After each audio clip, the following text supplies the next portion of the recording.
The story we were told in our childhood, in the quiet pews of churches and the sterile pages of history books, is a narrative that has been carefully polished, safe, and heavily edited.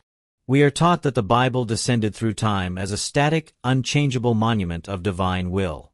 But in the spring of 1947, in the jagged, sun-bleached cliffs of the Judean desert, the shifting sands of Qumran spat out a secret that the Vatican, the academic elite, and official historians have spent nearly a century trying to manage. It began with a simple act of a Bedouin shepherd named Muhammad Dib. While searching for a stray goat among the limestone caves, he tossed a rock into a dark, narrow opening and heard the unmistakable sound of shattering pottery. In that moment, he didn't just break an ancient jar. He shattered the glass display case that had protected the biblical canon for 2,000 years. What he found inside those jars were not merely ancient copies of the scriptures we know.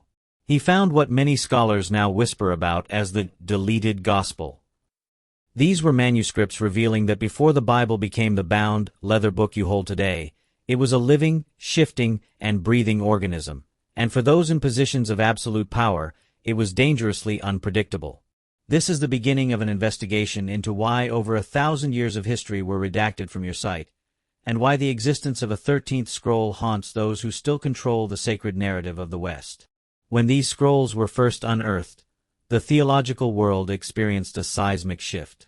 For the first time in history, we had access to manuscripts that predated the earliest known Hebrew Bibles by a staggering full millennium. Before the Qumran discovery, our oldest records were the Masoretic texts from the 9th and 10th centuries A.D. Suddenly, we were reading scrolls from 200 years before the birth of Christ. But this is exactly where the mystery thickens into a dense fog of secrecy. For decades, access to these scrolls was restricted to a tiny, elite circle of only 8 researchers. The public was told the delay was due to the fragile state of the parchment, the difficulty of the Aramaic, and the meticulous nature of the work. But the truth was far more scandalous. The scrolls proved that the Hebrew text was not the monolith we were led to believe. In the caves of the Dead Sea, we found more than 2,600 textual variants. These were not mere spelling errors or typos. These were entire verses where words were changed, entirely altering the theological meaning of ancient prophecies. In the books of Exodus and Samuel, the differences were so significant they suggested a completely different theological path than the one adopted by the modern church. The Bible, in its original raw state, was a collection of independent traditions, Proto-Masoretic, Septuagint, and Proto-Samaritan. It was a fluid stream of revelation. And yet, someone, at some pivotal point in history, decided which version you should be allowed to read and which version should be left to rot in the darkness of the desert caves. Who were the men who hid these secrets? They were the Essenes, an apocalyptic, radical sect of Jewish men who lived in voluntary celibacy and extreme isolation. They dressed only in white tunicas, practiced rigorous habits of daily ritual washing, and maintained a lifestyle so strict that even the act of relieving themselves on the Sabbath was seen as a violation of divine law. They were not merely scribes or librarians. They were spiritual doomsday preppers. They were waiting for a Messiah, but according to the fragments found in the jars, they might have already known someone, or something, that the official history decided to erase from existence. They believed they were the sons of light, fighting a cosmic war against the sons of darkness. Their scrolls were their weapons. If you have ever felt that the truth has been filtered through a lens of control, you are in the right place. We are going beyond the verse, into the redacted history of the world. Before we move into the second part of this investigation, where we reveal the identity of the man who died as a Messiah decades before Jesus of Nazareth, you must take a stand. Subscribe to Beyond the Verse right now. Join our community of truth seekers and click the notification bell so you never miss a revelation. We don't just read the verse, we investigate what was removed from it. Comment below with the phrase, "I want the truth," to unlock the next chapter of this forbidden history. Your engagement is the only thing that keeps this hidden knowledge alive. For centuries, the fundamental pillar of Western theology has been the belief that Jesus of Nazareth was a unique figure, a man without any precedent in Jewish history, appearing as a divine anomaly in a world of ritual and law. But deep within the halls of the Hebrew University of Jerusalem, A renowned scholar named Dr. Israel Knoll raised a thesis that sent shockwaves through the foundations of the church. Based on the specific haunting fragments found in the Qumran scrolls, Knoll identified a figure known as Menahem the Essene. Menahem was not just a teacher or a wandering philosopher. He was the leader of a radical sect that attempted a massive revolt against the Roman occupation around the year 4 BC. This is the exact window of time surrounding the traditional birth of Jesus. The mystery becomes incredibly dense when you look at the parallels between these two figures. Menahem died in circumstances that are hauntingly, almost terrifyingly similar to those that would later define the life and passion of Jesus. He was killed by the Romans during a failed uprising, and his body was subjected to the ultimate indignity. It was forbidden from being buried. He was the suffering servant who vanished from history because his existence threatened the monopoly on the miraculous. The Qumran scrolls suggest that Menahem's disciples believed their leader was more than a man. They believed he was a divine instrument who would rise again after 3 days. One fragment, which has been debated in hushed tones by linguists for years, specifically mentions the blood of the dead and a resurrection. This leads us to a terrifying question that the religious establishment refuses to answer. Was the story of Jesus of Nazareth built upon the pre-existing, tragic story of Menahem? Or was Menahem the necessary living blueprint, the 13th scroll, that prepared the collective Jewish mind to accept the radical idea of a Messiah who suffers and dies, rather than a king who conquers with an iron sword? This information was systematically deleted from the conventional Christian narrative because it suggests that the concept of the Messiah was not a sudden divine intervention, but an evolutionary construction fueled by the blood, tears, and hopes of radical sects like the Essenes. If the world knew that there was already a dead and risen Messiah promised decades before Jesus, the exclusivity of Christ's story might be challenged by those searching for historical patterns. The question we must ask is not merely whether Jesus existed, but why the story of Menahem was buried so deep in the mud and dust of the Dead Sea. Scholars who have dared to look closer note that the Essenes' descriptions of spiritual purity, their absolute contempt for material wealth, and their communal living almost perfectly mirror the descriptions of the early Christian communities in the book of Acts. They shared all things in common. They lived as one body. Yet, the name of Menahem never appears in the New Testament. Why would such a pivotal figure be scrubbed from the record? Because in the final edit of history, there is only room for one protagonist. The Gospel of Menahem was not written on expensive parchment, but in the blood and stone of the Judean uprising. Its existence proves that the spiritual revolution we associate with Jesus had roots that were far deeper, more political, and more mysterious than the Church dares to admit. We are looking at a redacted history where the predecessors were intentionally scrubbed out to make the successor look like a divine anomaly rather than the culmination of a long, painful tradition of Jewish mysticism. This redacted Messiah is the ghost that haunts the caves of Qumran, a reminder that for every word that was kept in the Bible, 1,000 words of history were thrown into the fire. As we dig deeper into the life of the Essenes, we find that their calendar, their rituals, and their very language were at odds with the temple authorities in Jerusalem. They saw the priests in Jerusalem as corrupt, sons of darkness, who had sold their souls to the Roman occupiers.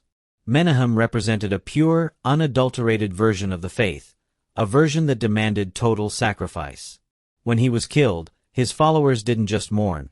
They recorded his life in coded language that only the initiated could understand. This is why the Dead Sea Scrolls are so difficult to translate. They are written in a spiritual shorthand, a code meant to preserve the memory of a deleted leader.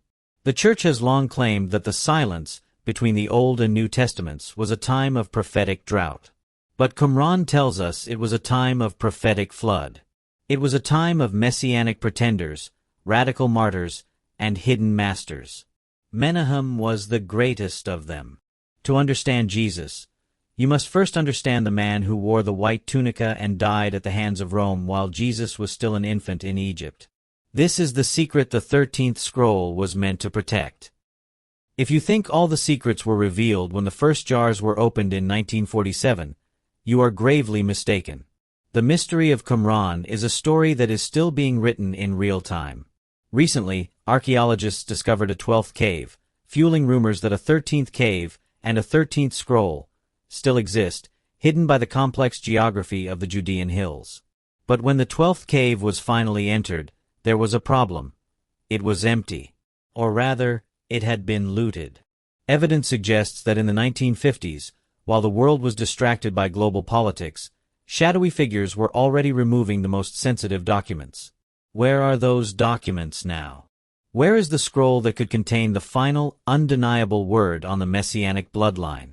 We know for a fact that a copper scroll exists. Unlike all the other scrolls made of parchment or papyrus, this one is made of pure metal. It is not a religious text or a collection of prayers. It is a map. It is a detailed, coded inventory of tons of gold and silver hidden in 64 locations across the Judean wilderness. But many experts believe the true treasure mentioned in the copper scroll was not the gold, but the knowledge, the hidden library of the succession of masters that linked the Essenes to the very foundations of the early church. It was a map of information that the Roman Empire and the high priests in Jerusalem wanted to see burned to ashes. The hunger for this deleted knowledge is so intense in our modern world that it has spawned a billion-dollar black market of antiquities. In March of 2020, the Museum of the Bible in Washington, D.C. became the center of a global scandal that shook the world of archaeology. It was revealed that every single one of the 16 Dead Sea Scroll fragments in their multi-million-dollar collection was a forgery. They were made of modern leather, aged with chemicals, and inscribed with ink designed to fool the most advanced tests. Why would anyone go to such extreme lengths to create fakes? Because the world is desperate to find the missing piece of the puzzle. We are living in the era of the Great Disclosure. Since 1991, when the Huntington Library in California broke the decades-long monopoly on the scrolls by releasing the microfilms that certain authorities had tried to control, the truth has been leaking out like water through a cracked dam. The Bible, you know, is the result of 1,000 years of editing, translating, and the deliberate removal of books by men like Martinho Lutero, who sought to align the scriptures with his own theological revolt. We must remember that the removal of information is as much an act of power as the creation of it.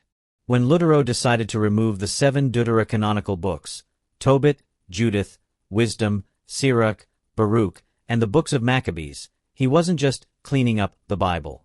He was removing the bridge between the Old and New Testaments. He was removing the very books that provided the historical context for the Essenes and the messianic expectations of the Jewish people. He even tried to delete the book of James, calling it an epistle of straw, because it dared to say that faith without works is dead, a direct contradiction to his personal doctrine. This is the same spirit of redaction that buried the story of Menahem. It is the spirit of choosing what the people are allowed to know. The scrolls of Qumran, however, do not lie. They reveal a Bible that was larger, more complex, and more challenging than the one we were given. They reveal that the sons of light were real, and that they fought to preserve a truth that was nearly extinguished by the fires of history. Menahem was forgotten by the masses.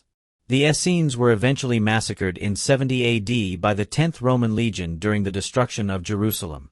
Their community was burned, and their library was scattered. But the ceramic jars did their job. They protected the truth for 2 millennia so that it could reach you today in an age of digital information and global awakening.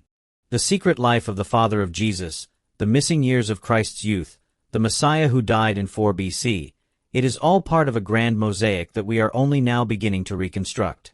What else is still hidden in the caves that have yet to be opened? What other scrolls are sitting in private collections, shielded from the public eye by those who fear the collapse of their narratives? If you have made it this far, you are no longer just a viewer. You are a seeker of the hidden light. The system wants you to accept the redacted, edited version of reality, but Beyond the Verse is here to show you the parts they tried to delete. If this investigation has opened your eyes to the layers of control surrounding our history, hit the like button right now. Share this content with those who still sleep under the comfort of edited history. Be the light that causes the discomfort of truth. Do not leave this video without commenting, "What else has been hidden?" Your questions are the keys to the next cave.